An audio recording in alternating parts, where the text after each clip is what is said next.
I, Franklin Delano Roosevelt, do solemnly swear that I will faithfully execute the office of President of the United States and will, to the best of my ability, preserve, protect, and defend the Constitution of the United States. So help me God.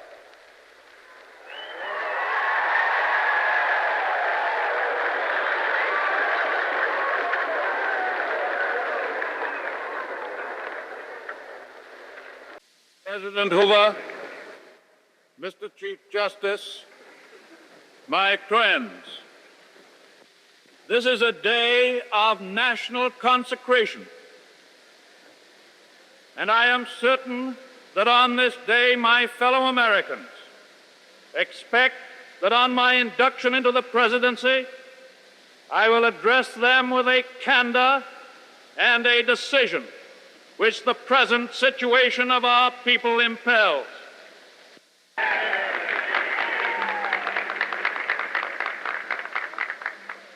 This is preeminently the time to speak the truth, the whole truth, frankly and boldly. Nor need we shrink from honestly facing conditions in our country today. This great nation will endure as it has endured, will revive and will prosper.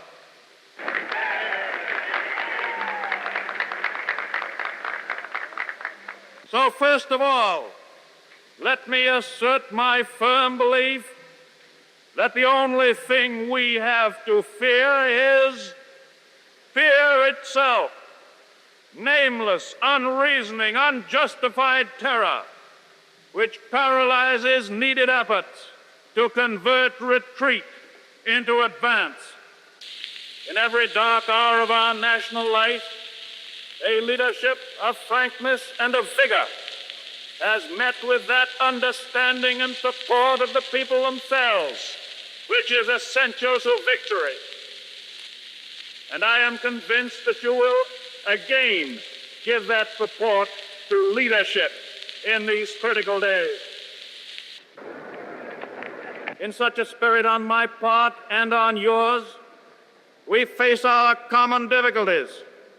They concern, thank God, only material things. Values have shrunk to fantastic levels, taxes have risen, our ability to pay has fallen, government of all kinds is faced by serious curtailment of income, the means of exchange are frozen in the currents of trade. The withered leaves of industrial enterprise lie on every side. Farmers find no markets for their produce, and the savings of many years in thousands of families are gone.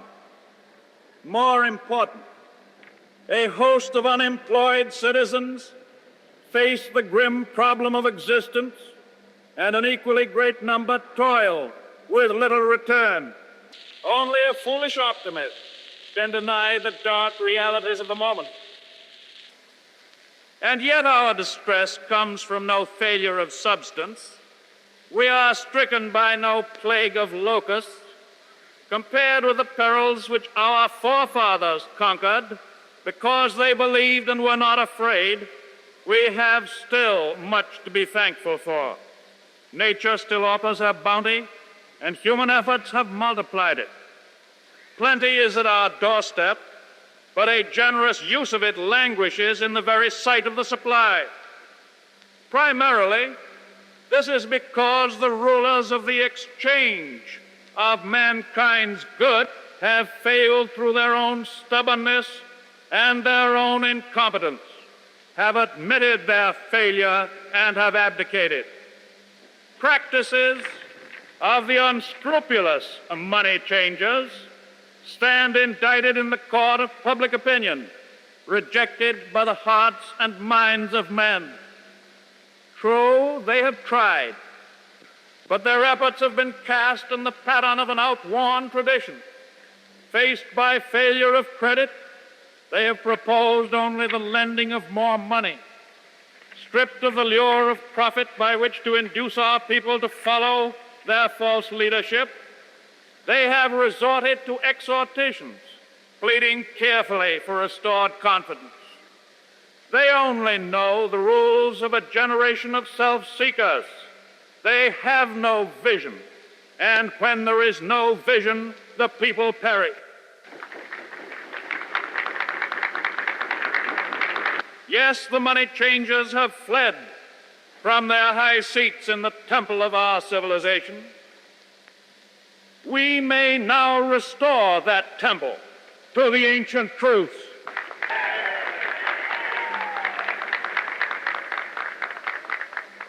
The measure of that restoration lies in the extent to which we apply social values, more noble than mere monetary profit. Happiness lies not in the mere possession of money. It lies in the joy of achievement, in the thrill of creative effort. The joy, the moral stimulation of work no longer must be forgotten in the mad chase of evanescent profit. These dark days, my friends, will be worth all they cost us if they teach us that our true destiny is not to be ministered unto, but to minister to ourselves, to our fellow men.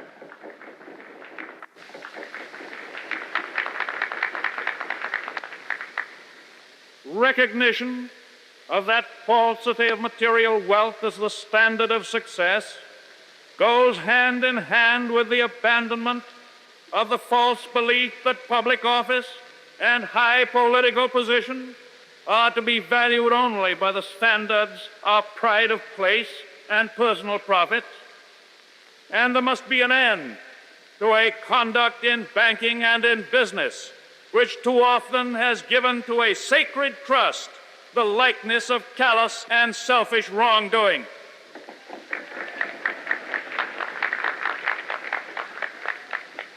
Small wonder that confidence languishes, for it thrives only on honesty, on honor, on the sacredness of obligations, on faithful protection, and on unselfish performance.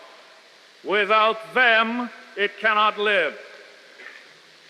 Restoration calls, however, not for changes in ethics alone. This nation is asking for action, and action now.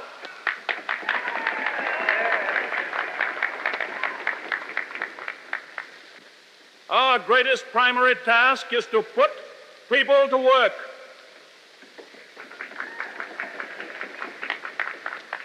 This is no unsolvable problem if we face it wisely and courageously. It can be accomplished in part by direct recruiting by the government itself, treating the task as we would treat the emergency of a war, but at the same time, through this employment, accomplishing greatly needed projects to stimulate and reorganize the use of our great natural resources. Hand in hand with that, we must frankly recognize the overbalance of population in our industrial centers, and by engaging on a national scale in a redistribution, endeavor to provide a better use of the land for those best fitted for the land. Yes, the task can be helped by definite efforts to raise the values of agricultural products, and with this the power to purchase the output of our cities. It can be helped by preventing realistically the tragedy of the growing loss through foreclosure of our small homes and our farms. It can be helped by insistence that the federal, the state, and the local governments act forthwith on the demand that their cost be drastically reduced. It can be helped by the unifying of relief activities which today are often scattered, uneconomical, unequal. It can be helped by national planning for and supervision of all forms of transportation and of communications and other utilities that have a definitely public character. There are many ways in which it can be helped, but it can never be helped by merely talking about it.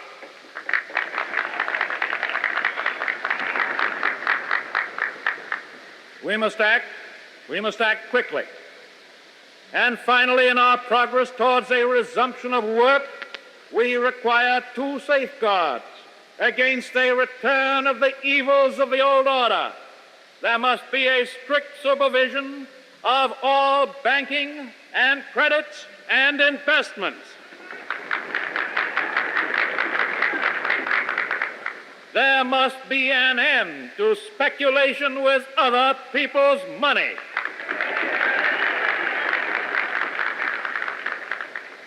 And there must be provision for an adequate but sound currency. These, my friends, are the lines of attack. I shall presently urge upon a new Congress in special session detailed measures for their fulfillment, and I shall seek the immediate assistance of the 48 states.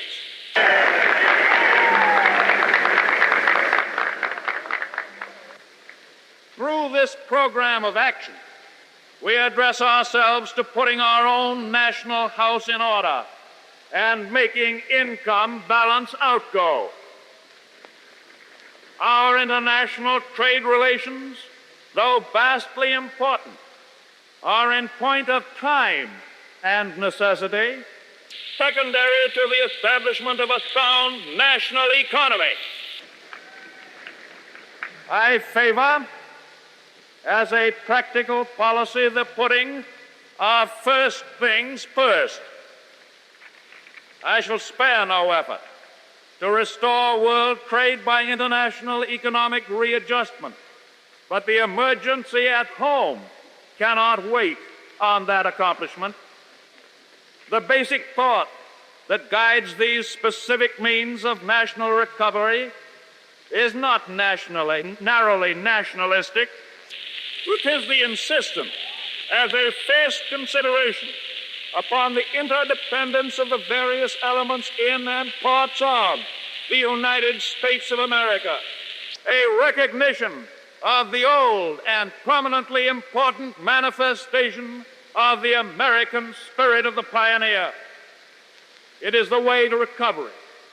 It is the immediate way. It is the strongest assurance that recovery will endure.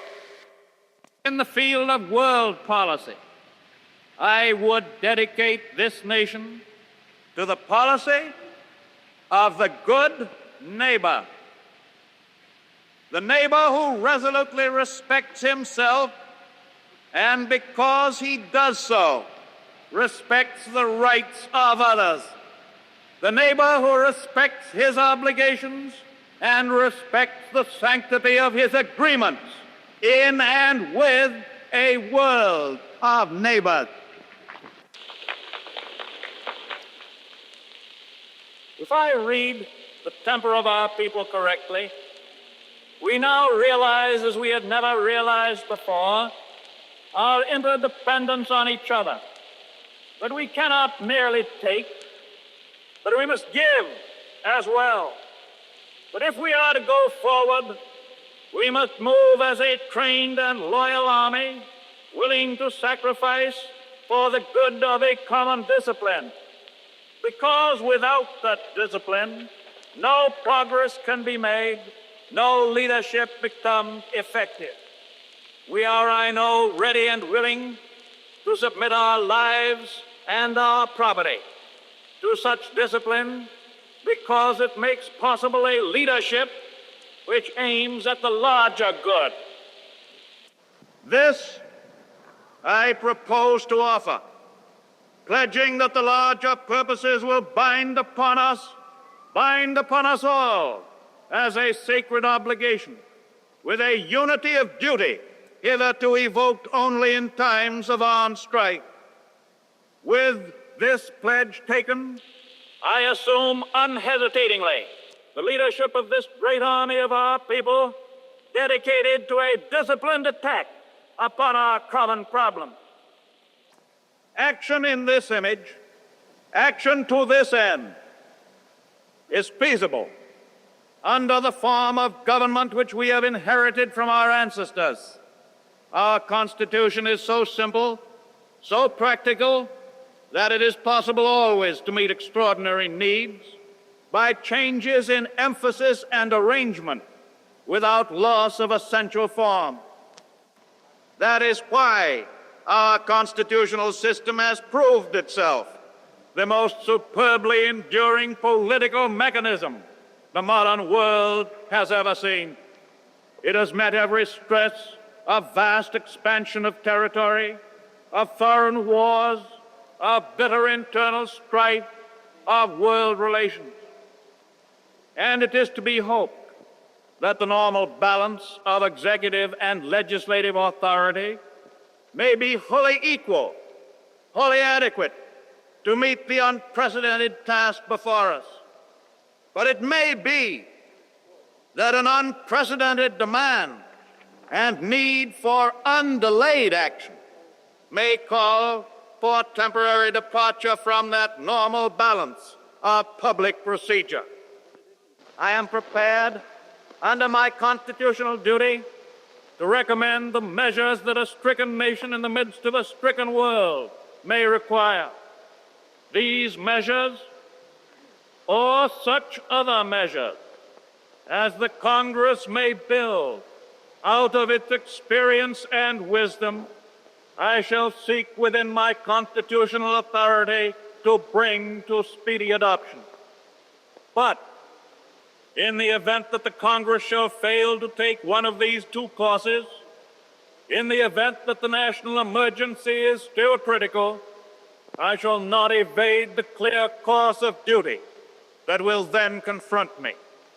I shall ask Congress for the one remaining instrument to meet the crisis: broad executive power to wage a war against the emergency as great as the power that would be given to me if we were in fact invaded by a foreign foe.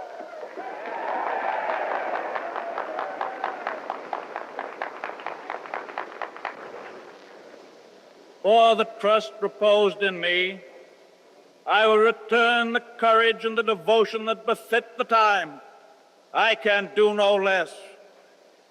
We face the arduous days that lie before us in the warm courage of national unity, with the clear consciousness of seeking old and precious moral value, with the clean satisfaction that comes from the stern performance of duty by old and young alike. We aim at the assurance of a rounded, a permanent national life. We do not distrust the future of essential democracy. The people of the United States have not failed. In their need, they have registered a mandate that they want direct, vigorous action. They have asked for discipline and direction under leadership. They have made me the present instrument of their wishes. In the spirit of the gift, I take it. In this dedication of a nation, we humbly ask the blessing of God. May He protect each and every one of us. May He guide me in the days to come.